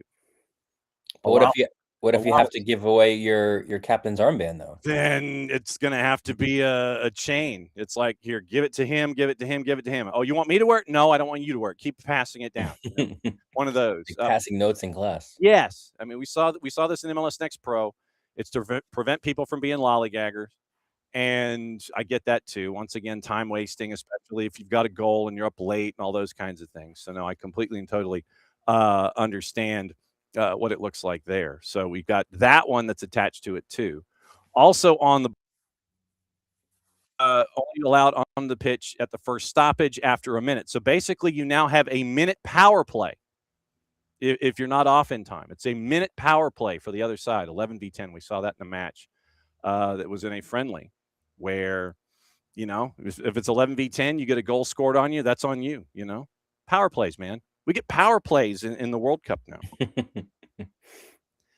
Don't be a lollygagger. I think that's the key rule here. Don't be a lollygagger. Outfield players who receive treatment from medical staff on the pitch now required to remain off the field for at least a minute. Exceptions apply in cases involving keeper injuries, collisions, head injuries, concussion situations where the injured player is due to take a penalty. Mandatory 3-minute hydration break. I don't think I've ever asked you about the mandatory 3-minute hydration break in each half. Refs given flexibility over stoppage when stoppage takes place, depending on injuries or flow. What did you think when they mentioned this 3-minute hydration break when it first came on the board? What did you think? Yeah, I mean, it's a World Cup being played in the summer, right here. So totally get it, and also you want it to be fair across the board. So maybe even if you're indoors, at Atlanta Stadium, you don't want to change the rules just because of that. So I like those ideas, and every friendly that has led up to it has had that as well. So just to get, I think, teams into that rhythm. Yep. And then but to your point too, it leads to a timeout, basically. So. Well, yeah, and then it also, for those of us who are cynics who worked in television, it gives the host network an opportunity to go double box and run commercials at the same time that you could be doing analysis. So it gives you something else to sell, considering how much money you've dropped to be able to present this tournament in the first place. Because listen, it beats the heck out of my first World Cup experience of watching 1990 on, was it on TBS? TNT. It was on TNT, yeah. TNT, where Mick Luckhurst and Roger Twibel, baby. Bob Neal. They were like, we'll be right back. And then there's commercials. Oh. And then they came back and like Italy had scored a goal. Like, you come back to just a stadium roaring. Like, what happened? What did we miss here? Mm-hmm. Yeah, it was Bob Neal and Mick Luckhurst. I think Brad Nessler was a part of that crew in 1990 on TNT. And so, no, it was yeah. Now that you reminded me of the commercial breaks, I was like, oh my gosh, that's right. They ducked out for commercials. Not on this. So I got so frustrated. I just started watching the Spanish broadcasts. Yeah, I mean, I did too, and that was my first Spanish broadcast was '86, and for me, it was I want to say it was Televisa, Telemundo, and it was Tony Tirado, and his toss to break. I always remember. It's a Copa del Mundo Mexico 86. That was my first exposure into, and then there was the 1 year where the Spanish rights holder had a puppet that was part of the broadcast team, and it was Pepe Lacroix, and he was, and you could not do this today. The puppet was the host of a game show, and they brought him in as part of the in between broadcasts, the studio shows, and the puppet was a ladies' man. Oh boy. And he made sure to let everybody know about it each and every time. And they had him as a part of the broadcast, and you could not do that today. And so that's your Google search for today, kids. Pepe Lacroix and the World Cup broadcast. No more tactical timeouts where, like late in a match, or, if you're up 1-0 and it's like in the 35th or something and you want to try to get to the half.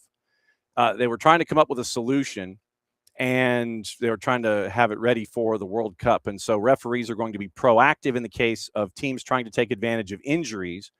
They're not going to allow teams, with the keeper lying on the ground injured. The keeper has the right to be injured, but the players do not have the right to leave the field of play to have some sort of timeout with their respective coaches. I'm afraid we didn't get a shared solution on sanctions, a solution agreed by everybody for this season. IFAB didn't take any decision. We told them, be aware that we know. So what we can avoid is having all the players off the field of play. There are captains, coaches, and refs ready to face something like this if it does happen. So you can't have teams taking advantage of the tactical timeout and everybody, keepers getting treated. So it's like the keeper, the physio, and the ref, and the players wander over for a de facto timeout. They're not going to allow that. You got to stay on the field of play, and you can't be on the touchline getting any kind of instruction. So you've got that to keep an eye on too. So you're not allowed to walk off in protest. 5-second countdowns, all the red cards for covering your mouths in confrontations, and the 10-second subs, expanded powers for VAR, all these things. So I'm most excited about the 5-second countdown. Yeah. So you want to see this is what you want to see, right? You want to see hands in the air and turnovers. Yeah, I mean, but like to your point, it's gonna turn into old school wrestling where it's a chokehold. Hang on, we're giving you a count, and then you release, and then you choke again. It's like if you bring the hand up one, hand goes down. Hand Oh up yeah, old school twice, Hogan. hand goes down, and then they start hulking up after the second one goes down, and everybody's ready for all of this. So just VAR broadened once again. You can interview a VAR incorrectly awarded corners. VAR can also intervene when a foul is committed before play restarts, because they wanted to stop all like the grappling on set pieces and corners and such, where we know it happens because you see it. Players will either flop or they'll get fouled or whatever. So VAR can now intervene on the grappling and the grabbing that goes on, the jostling before a corner is introduced. So VAR will recommend an on-field review, following which, if the ref determines an offense occurred before the ball was in play, the appropriate disciplinary action will be taken, and the corner kick or free kick will be retaken. So basically, if you foul and the corner hasn't been taken, so then they wipe the corner off the board, and it ends up as a free kick from the spot from the foul, and so on and so forth. So you can't do that anymore either. So they're going to keep an eye on you. And VAR also can take a look at second yellows versus reds. So that Bart was on here on Monday, and that was one for him he was kind of sitting there going, whoa, wait a minute, Yeah, that's expanded now. Yeah. So he got the people's eyebrow raised on that one about looking at reds and second yellows. So that one was definitely one that he was keeping an eye on going forward. Most of these make sense, when it comes to VAR and protest and everything, I worry that you're going to have a VAR moment where you're going to be looking at one of those red second yellow situations. I think that you're probably going to have that happening. I think that that you're going to have the time wasting. The time wasting for me, I think, is going to be one where that one you're going to have to almost have empirical research about time wasting and how it's implemented and which match you're going to have your first key time wasting moment happen and to whom. I'm interested to find out which center ref is going to do the time wasting thing on a goal kick, and then he's going to award a corner at a key moment. I want to know how deep in the tournament that's going to be when that first time happens, if it happens in the group stage or not, and if it happens in the knockouts and how impactful that's going to be. I think you'll probably see it. That one for me. Tight to the vest early to be like, hey, listen, we're not messing around. Here's what we're going to do. And then the players in the teams have a better appreciation for what that would be like. VAR can intervene over wrongly awarded second yellows, but not to encourage the awarding of a second yellow that would lead to a red. So that's the key wording there. So that's wrongly awarded second yellows. So they're looking at a red, and they're seeing, okay, no. Then if it's a second yellow, then you're rescinding it and you're keeping the person in the match as opposed to giving them that second yellow, which would create a man advantage. So that's right.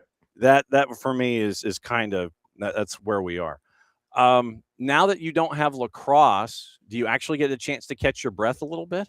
A little bit, yeah. There's one more, like a showcase event late June, but yeah, I could do that, and I'm on for Friday night, Canada, Ireland. Oh, okay. Ireland's closest we're going to be to the World Cup. Yep. And then the US match on Saturday, I'll be on as well for that. Okay, so you'll be on the desk, and Maddie will be at Soldier Field. Nice. So very, very cool. Yeah, she is using it as an opportunity to catch her breath, catch up with friends, and hey, oh, by the way, I'm going to go cover a soccer match before the tournament begins. Best way to do it. None of us get any rest until like late July, and then it all starts all over again with the Leagues Cup and back at it with Major League Soccer. I cannot thank you enough for dropping by and letting everybody know what's going on at Dylan_Butler on all of the social medias. What do you have the rest of the day? Are you picking somebody up, or is school out? No, we still have school. Have school. Okay. No, just MLS shifting till the early afternoon, and then I could be dad the rest of the day. So nice. When you come back, it'll be MD -1, and we'll look at the entire tournament, and we'll do we'll get all of your crystal ball stuff, and we'll put it in the hermetically sealed envelope, or we'll put it in a bottle, and we'll launch it into the Hudson. We'll see who gets it. There's a lot of things in the Hudson, so I'm not sure. It won't move. Or the East River, you throw it in the East River. You throw the bottle in the East River. It's like, yeah, and then you come back when the tournament's over. Damn, it didn't move. It's not the only bottle in the East River. You ain't kidding, brother. As always, my friend, great to see you. We'll see you next week. All right, buddy. Cheers. There he goes. Oh, he's a dad today. I am. Morning beverage. Dylan Butler. It's always great to catch up with Dylan, find out what's going on from an MLS perspective, from his soccer perspective, and find out he is put up with our wall pass Wednesdayness like nobody's business. That's why we'll talk to the Knicks. We'll talk about the Stanley Cup. We'll talk about all the other things going on. And then we'll talk about what's going on when it comes to the world of soccer. Last half hour and then some. So in the last half hour, here's what we have on the table. It's a bit of an AST flashback for you. And I just legitimately was like, you know what we ought to do? We ought to find ways to completely and totally cross-promote and let everybody know what's going on night side when it comes to anything and everything that we are going to be doing here over the next 2 months, basically. So we're kicking things off as we always do. Then night side, it's an opportunity for Jason to rock and roll on Atlanta Soccer Tonight and Stoppage Time. That is on 92.9 The Game, the Odyssey app, 929thegame.com, 92.9's YouTube channel, and all of the different places. So it's an opportunity for us to kind of start your day and look at what you might have missed leading into today. Because, some folks, because of work, they might go to bed early and things. And so it's an opportunity for us to kick off the day, get you ready for it, and then Jason will come on with AST on all of those different platforms. And this year it's a three-dimensional approach where they're going to be on the 92.9 The Game YouTube channel the entire time. And they're going to be on 92.9 The Game, live audio, YouTube the entire time, and then Odyssey app, and then shifting over and being in all these places. So last night on Atlanta Soccer Tonight, because, I would think it was on the Atlanta Soccer Tonight section, because the first half is AST, and then when it transfers over to the YouTube fully, it turns into Stoppage Time. And Jason had a discussion early on in AST about one of the more important aspects of what he thinks is going to be important to look at in the tournament. So this is from last night's AST as something to keep an eye on. Here's Jason last night, 92.9 The Game, the Odyssey app. There's 48 teams in this tournament for the first time ever. You're going to have some teams that struggle to keep up. That's real. That's part of the growing pains. We saw it at the Women's World Cup when it expanded. You'll have some mismatches.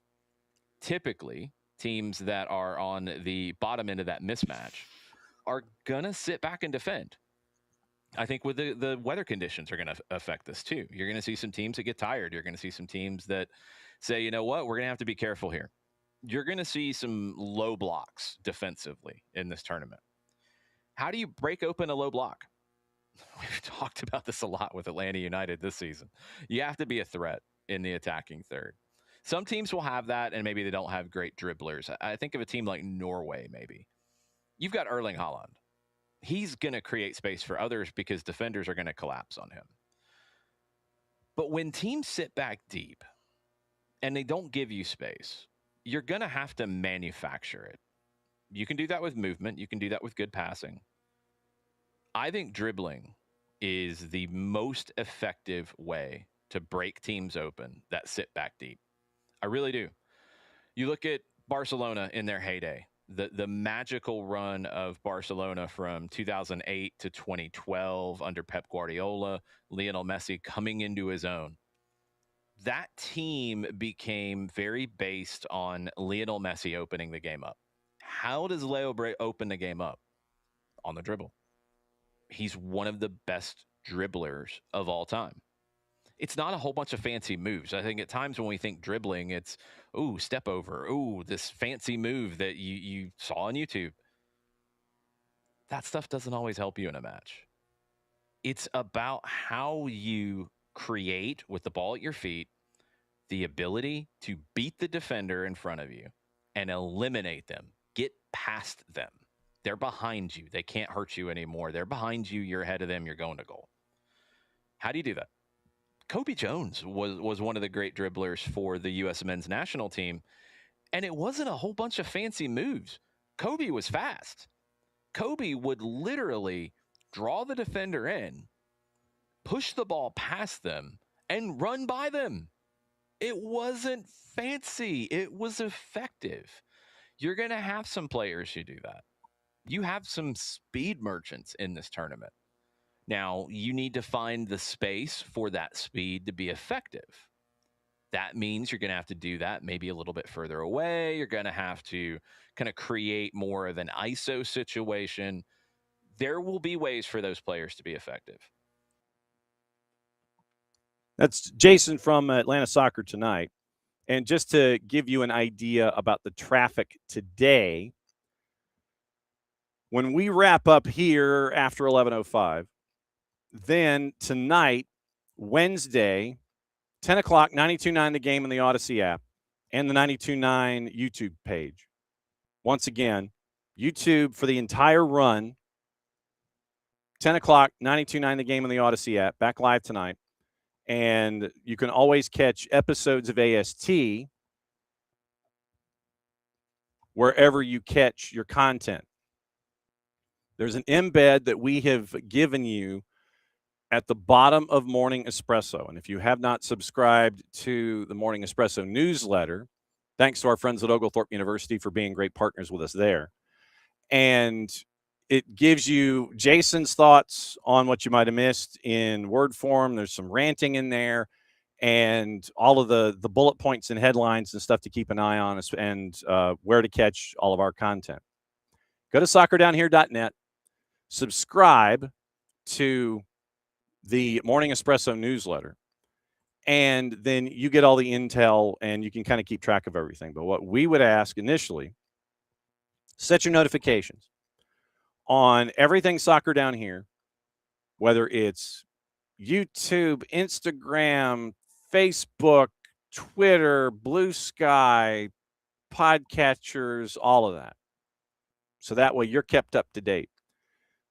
Make sure you're following all of us at SDH, whether it's me or Jason or Maddie or Sophia or Vanessa or Nick or Jarrett, whomever. Set your notifications there. So that way you know who's going to be where doing what. So this is your internal promo about keeping track of everything in a very, very busy time over the next 2 months and then beyond. Obviously, we're not just going to crash. Well, we'll probably crash for a day or two, but stop. And then the world's not going to stop after the World Cup final. We're going to keep going because we got to get back into Major League Soccer and everything else from there. So tonight, Atlanta Soccer Tonight live, 92.9 The Game, Odyssey app, 92.9 YouTube page, starting at 10 o'clock. So starts there and then drifts over fully to the YouTube channel at 92.9 The Game, but starts tonight, YouTube channel all the way through, 92.9 The Game and Odyssey app from 10 o'clock, and then just you can watch or listen on YouTube and however you consume YouTube the entire time, 92.9 The Game. And we'll have excerpts from Jason on AST here in the mornings, just to kind of catch you up on something that you might have missed. Might have been a rant, might have been a piece of thought that he has going forward. So keep an eye on that. Set your notifications. Just be ready for everything. And so tomorrow, once again, the Power Hour is going to be with us. It's going to be Nino and Nico in the 10 o'clock hour, getting you ready once again for World Cup. We got to talk about Libertadores and Sudamericana. Boca Juniors fired their head coach. We'll get into that with Nino in the first half hour tomorrow. 9 o'clock hour is wide open. We'll talk about everything that happens today, tomorrow. Then we'll have Nino and Nico getting you ready for everything in their minds. Once again, we'll be at T-minus 7 days, week away from match number 1, match day 1, and we're off and running. So then we'll try and catch up with our friends at Beyond Goals Mentoring and Apple TV on Friday as a part of all of our other content and so we're still going to have our favorite pundits and guests and things in their normal time slots, but we're going to be dancing around, giving you everything that's going on in the World Cup. We'll have some guests visit, that kind of stuff. And so just be forewarned, it's going to be same guests and pundits, but we're going to be kind of drifting in and out of highlights and posts and newsmakers and storylines and things like that. So this is probably the first day where we're kind of bouncing around and trying to go at light speed, covering as much as we can in the window here on SDH AM. So we thank you for your patience and your forbearance here as we go forward. Just to give you an idea on headlines, Andoni Iraola set to take over at Liverpool. Looks like they've agreed to terms. Marco Silva is leaving Fulham. He is heading to Benfica. We'll probably talk to Nino about that as well. Konate set to join on a free from Real Madrid. Milan, their coaching search is narrowed. Oliver Glasner remains the leading candidate for AC Milan. Gazzetta reports that Pochettino has an agreement in principle with Milan with over a €5 million per year deal. La Liga set an all-time attendance record, 4.2% increase at just under 11.7 million folks. So that is part of the things that we know. Also, MLS is sending a record 44 players to the World Cup. You are the 8th highest league in the planet, sending 44 players, specifically who play for you now, into the World Cup rosters. and 103 players that are on all the 48 active rosters have spent time in Major League Soccer at one time or another. The 44 current plus the 59 others that are playing for other clubs around the planet. So keep an eye out for that. If you missed it, Cabo Verde arrived in Boston, and they took another 2-hour hop flight to Connecticut. So they are now here. DR Congo had a friendly canceled at La Linea de la Concepcion with Chile, citing the Ebola outbreak in the Congo. The Congolese Federation said it was in full compliance with protocols, working to find a solution. And Congo now plays Denmark in Liège on Wednesday, and they begin World Cup play against Portugal on the 17th. So let's see. What else are we missing here? Uruguay sweating over Georgian de Arrasqueta. Calf injury Tuesday, coming back from collarbone surgery. And the AUF president expressed confidence he'd be fit, but no tests back yet. Carlo Ancelotti talking about Neymar, confirmed that the striker's progressing, could be available for the second group match against Haiti. Brazil is not especially reliant on him at this point. Ancelotti has got a squad deep enough in attacking talent that Neymar is part of the story. It's not a part of the breakdown in the starting 11. So keep an eye on Neymar and Brazil going forward. So, like I said, we got a lot of friendlies that are going on today, and we'll let you know who those are right now. What to watch, where to watch it, how to watch it, brought to us by our friends at Fanatis, ftz.co/soccer down here. That link is important. How important, you ask? Well, it helps them out, it helps us out, and it helps you out when it comes to all of your streaming desires and it comes to the South American continent. It gives you a lot of the A and B divisions from a lot of different nations. Liga 1 Max Pro out of Peru, TEC out of Argentina. Their coverage of the World Cup has been crazy. They're going to be following Argentina around, obviously. They've made themselves at home in Kansas City. And much to Alex's point earlier on in the Twitch pitch, didn't quite hit him. He says, Alex, couldn't for the life of me understand why Argentina picked Kansas City as their home base until it hit him. The meat. Yeah, man. For me, and I told Alex this also for those of you reading in the Twitch pitch, I said, it's going to be an interesting case. Can supply keep up with demand in Kansas City? And introducing Argentine fans to Kansas City steaks and barbecue. That will be part of the Palace intrigue for me, by the way. And thank you, OG, for letting us know about the Haitian community here. I know they're going to be absolutely bananas of the entire thing. So it's going to be fun to see how all of this goes through. So let's see.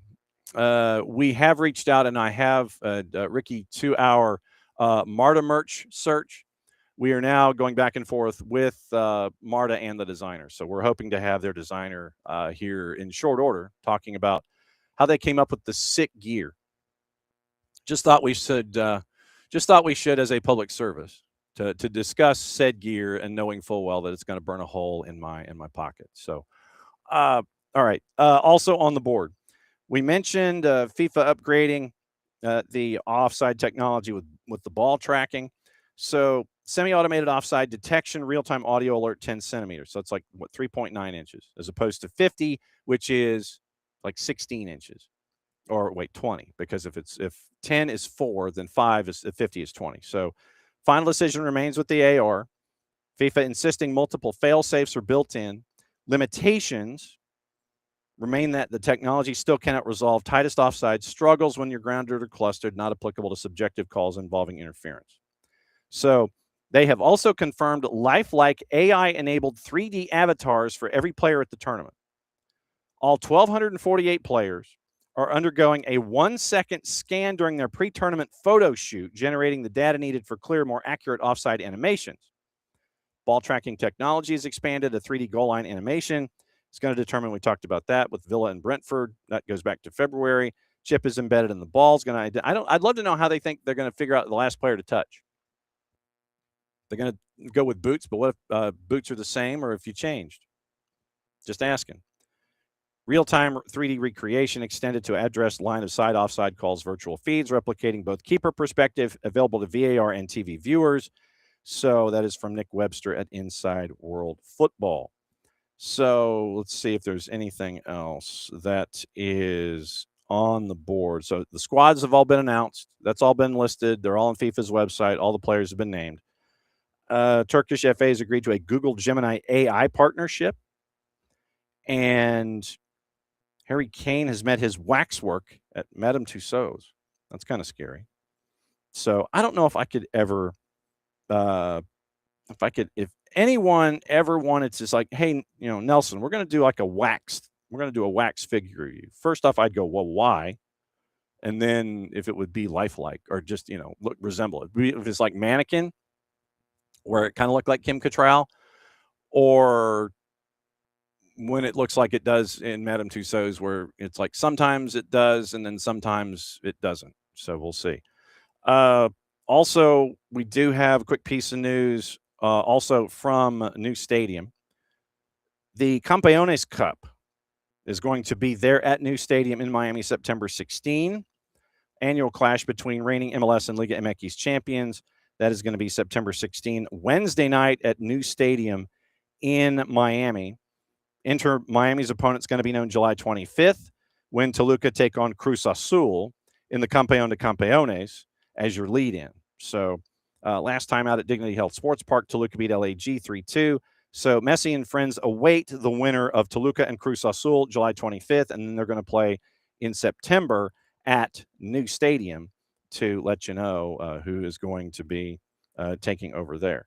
Let me see. Also on the board, wait a second here. Hang on. It's like I thought I saw something in like emails and things, and not there. Okay. All right. So what we have left on the board is what to watch, where to watch it, how to watch it. Once again, brought to us by our friends at Fanatis, fntz.co/soccer down here.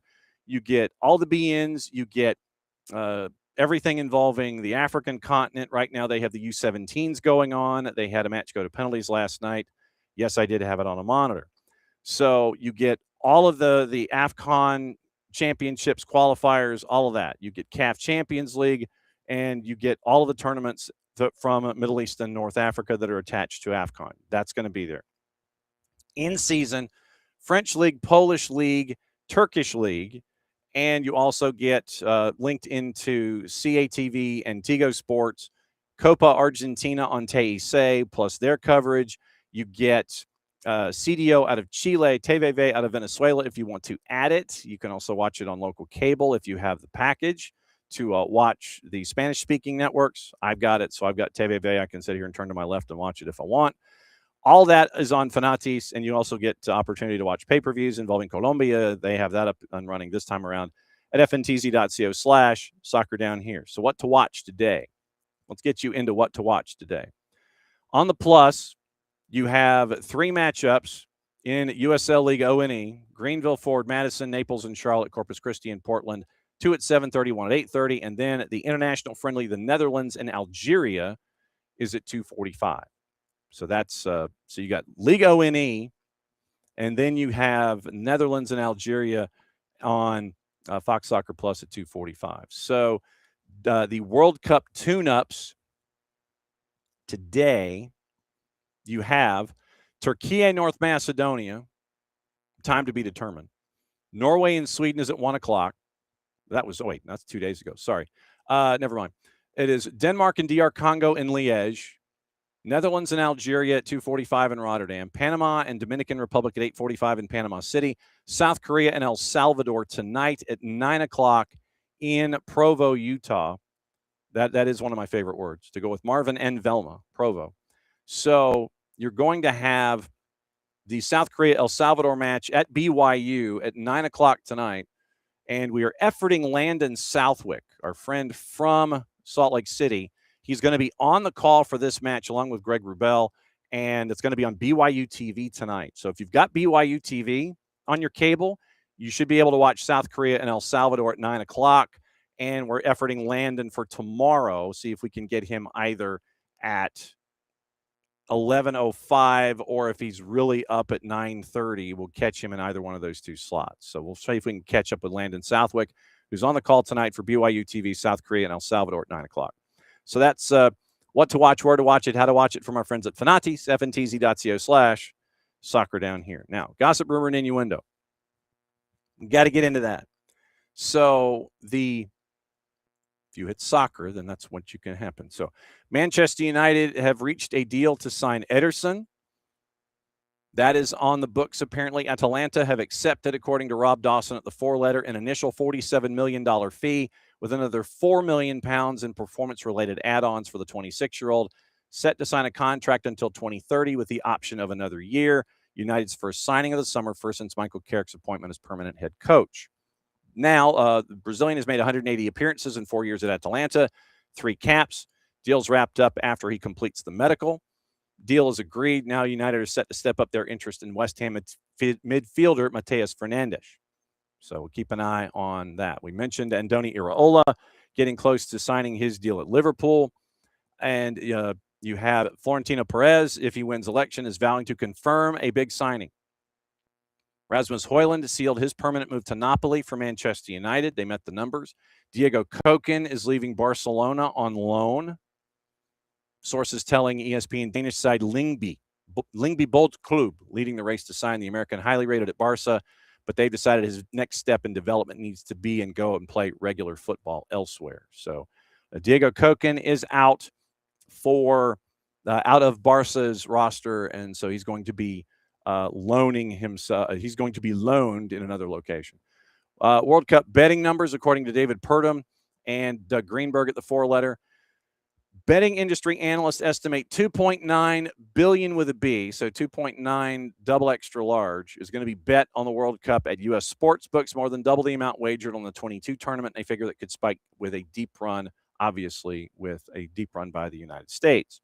NCAA basketball tournament expected to exceed $3 billion, $1.7 billion approximately wagered on Super Bowl 60 between New England and Seattle, according to gambling industry reporter Chris Altruda, who used state revenue reports to form the estimate.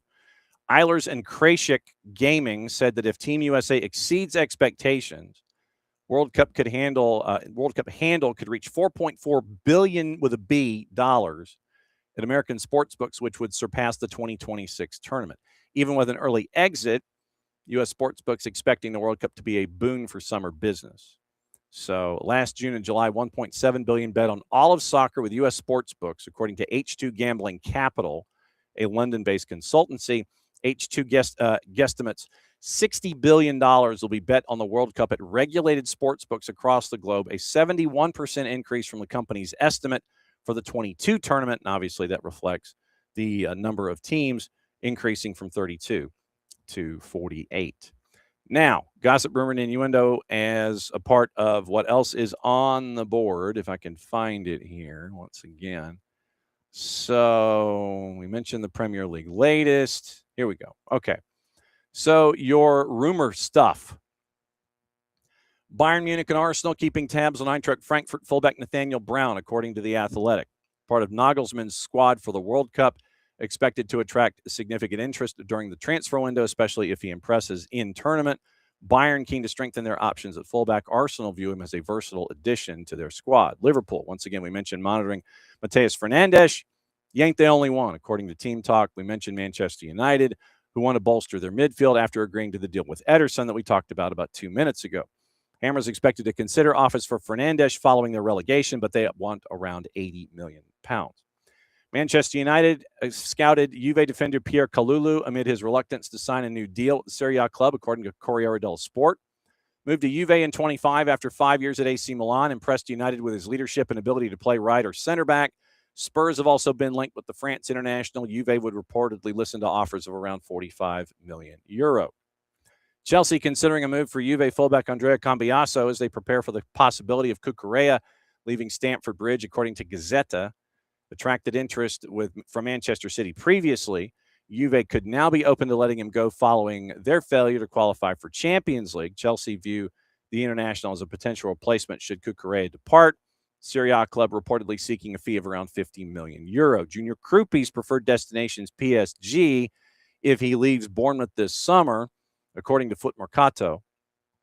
Bournemouth value Krupi's transfer around the €100 million mark. Wow. €100 million after his debut in the Premier League where he scored 13 goals. I did not have him on fantasy. That was an oversight by me. PSG gets strong competition in the race for his signature. Several European giants, including Arsenal, are watching him as well. Manchester United, once again, we talked about Ederson. We talked about Andoni Iraola. And we talked about Konate. England defender Niam Charles likely to leave Chelsea this summer, according to the four-letter. Left back moving closer to a departure after Chelsea signed former Arsenal left back Katie McCabe. Obviously, that is, of course, it is on the WSL side. Sheffield United are in talks with Manchester City about the permanent signing of Calvin Phillips, who made 3 appearances on loan at Bramall Lane in the second half of last year. And also, Aston Villa determined to keep Morgan Rogers despite growing interest from Arsenal. It's from the Telegraph. Elche forward Alvaro Rodriguez is on the radar of several Premier League sides heading into the summer transfer window. Bournemouth and Hull among his suitors, according to Matteo Moretto. Fabrizio Romano, Bayern Munich pushing closer to a deal for PSV's Moroccan midfielder Ismail Saibari before the World Cup starts. Personal terms have already been agreed between player and club, according to Fabrizio Romano. AS. Real Madrid are not considering bringing Victor Munoz back to the club this summer. Madrid have a 3-year option to bring back the winger who's been called up by Spain for the World Cup, not planning to exercise it yet. Fabrizio Romano again. Internazionale accelerating their efforts to sign Cagliari right back Marco Palestra, with Denzel Dumfries on the verge of joining Real Madrid. Several Premier League clubs also monitoring the €50 million rated Italian. Athletic. Villa, Atletico Madrid, Borussia Dortmund interested in Club Bruges' Germany U21 striker Nicola Trasoldi following his campaign in Belgium. Matteo Moretto again. Ajax have opened talks to sign Real Madrid midfielder Dani Ceballos, who's a priority for them. Gazzetta. Juve weighing up a summer move for Bournemouth attacker Justin Kluivert, viewed as a potential alternative to Real Madrid's Brahim Diaz. Sky. Brighton and Hove Albion struck a verbal agreement with AIK for youngster Zadok Johanna. It's from Sky Germany. Also from Florian Plettenberg, Werder Bremen midfielder Jens Stage has informed the club of his desire to join Hoffenheim. And Nicola Scherer one more time. Juve has met with Aston Villa keeper Emi Martinez's reps last week ahead of making a transfer bid. So we'll keep an eye out for those. That's gossip, rumor, and innuendo here this morning. Let me check and see, because my wrist was going berserk. And I'm trying to find out if why my wrist was going off so violently. Let's see if I can find out where the intel and the info is coming from. Okay, so let's see. So we have a Florida showdown tonight with Sporting Jacks. For those of you who are keeping an eye on what's going on in lower divisions. Also, let's see that. Let's see. Sweden's national team is going to have an open training for fans on the 9th. So that's going to be next Tuesday. That note we just got from our friends at FC Dallas. And no, it's like, you clear out 4. And it's like, no, I'm clearing you out for a reason, people. And we mentioned what's going on in USL League One. So I think, as I sit here, USL, I got to get into that. Before we get out of here, USL has been very, very busy. Oklahoma City leaders have broken ground on the MAPS 4 multi-purpose stadium, 10,000-seat venue set to become home for the championship club in 2028. Also, the USL is including 5 additional clubs in 27's sanctioning with U.S. Soccer. Atletico Dallas for the USL Championship, scheduled to begin in March. And we've had Matt Valentine on the show. We may try to circle back with him as they get closer to March.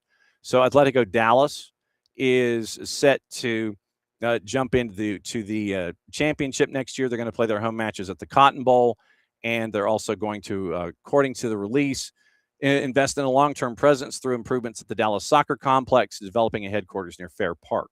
USL League One has 4 new names attached. Sporting Cascades is going to be out of Eugene, Oregon. They're going to play at Civic Park. Then that's Bill Cornog, who is a part of Blue Crow Sports Group, Sporting Cascades, Port St. Lucie SC with Gustavo Suarez and Peppa Galimberti. They have a proposed 6,000-seat soccer-specific stadium that is going to serve as the centerpiece of a live, work, play development project in Port St. Lucie. Then Fort Lauderdale United FC is continuing their investment. They've done USL League 2. They're in the USLW League. And so chairman and founder Tommy Smith is going to be adding a men's side for Fort Lauderdale United. And then Thousand Oaks, California, Oak Sports Holdings is once again led by founder and CEO Mark Norzai. And that looks like with Ventura County, they might be pulling away from the MLS Next Pro involvement that is there and heading toward USL League One. And so that would create Southern California rivalry with AV Alta and so on. So those teams have been added to the 2027 application for sanctioning when it comes to the USL Championship, and US Soccer continuing to sanction their leagues as well. So before we get out of here, let me check and see if I missed anything with our friend Ben Jacobs, who is running around about 9,000 miles an hour. And we will find out if we've missed anything internationally by staring at Ben. And let's see. So Newcastle have a long-standing interest in Atalanta defender Giorgio Scalvini. No recent contact yet. He's also on the radar of other clubs in Italy and Germany. Brighton also confirming that Jason Ato has left his role as sporting director with immediate effect. We mentioned the Ederson move. Understanding that West Ham have made an initial inquiry about Hibs midfielder Josh Mulligan. No bid yet, as West Ham are trying to figure out their outgoings first. Recently back from an ankle injury, attracting interest from England. Rasmus Højlund, the £38 million conditional obligation triggered, so he's staying with Napoli. Andre Onana planning to return to preseason with Manchester United. Trabzonspor exploring a deal to keep him. Nothing advanced. He's content to rejoin the squad in Manchester until his future is clarified. Manchester United want to sell as much as Onana wants to leave as well. Arsenal in talks to sign Jeremy Monga, the 16-year-old Leicester product. Could cost in excess of £10 million. Possible a transfer could go to a tribunal to determine a fee. And I believe that'll do it. So that is today. As I sit here and look at all of my sources, I'll go and check other information really quickly, see if there's anything I missed. And once again, the squad lists are out. If you are intrigued as to your favorite squad, they're out. You can go to FIFA's website and you can see what's going on there. So as I sit here and I'm scanning headlines, Jude Bellingham got the number 10 shirt for England. And let's see. I think we got it. Everton's interested in Hayden Hackney for £15 million, but obviously they're in a very long line. Brighton, Spurs, Forest, and Leeds are also interested as well. We mentioned Marco Silva leaving, and I think we're there. Okay. All right, that'll do it for today, and we'll be back at it again tomorrow. But remember tonight, well, we're going to make it right. It is Jason and Atlanta Soccer tonight. That is on 92.9 The Game and the Odyssey app. 10 o'clock, 92.9 The Game on the audio side, Odyssey app on your device side, 92.9 The Game YouTube page for the entirety of the program. So you can catch it you can catch it over the air, you can catch it on YouTube. It is saved on the YouTube channel at 92.9 The Game after the fact. And you can go back and watch, have it on in the room. You can go and listen. And then once again, it goes to your favorite podcatchers after that. And so today you can listen to what happened yesterday on AST and on Stoppage Time on your favorite podcatchers going forward. And so what we'll try to do every day is we'll try to come up with a highlight from AST and we'll play it for you just as a reminder of what's going on here. In the very, very busy spring and summer of soccer. So once again, thanks to Dylan Butler. Thanks to all of y'all for hanging out with us as you do. So thank you, David. Thank you to Alex. Thanks, OG.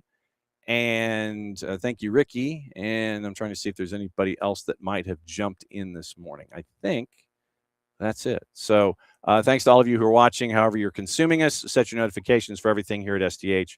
for not just the next 60 days or the next 57, but for all of the stuff going forward. So from all of us here to all of you there, thanks for hopping in. AST tonight, 10 o'clock, 92.9 The Game on the Odyssey app. We got some friendlies. 9 o'clock, we'll be keeping an eye on what's going on in Provo, Utah with South Korea and El Salvador. So since it's the end of the show, that means one thing. I get to do this. Back at it again for us tomorrow morning, 9:05 Power Hour with Nino and Nico in hour number 2. And we'll keep you up to date with everything that's happening today. We'll catch up with Triple Espresso today. That'll be on the show again tomorrow. End of the show. That means I get to do this. Play it safe. We'll see you soon. Mucho plot, y'all.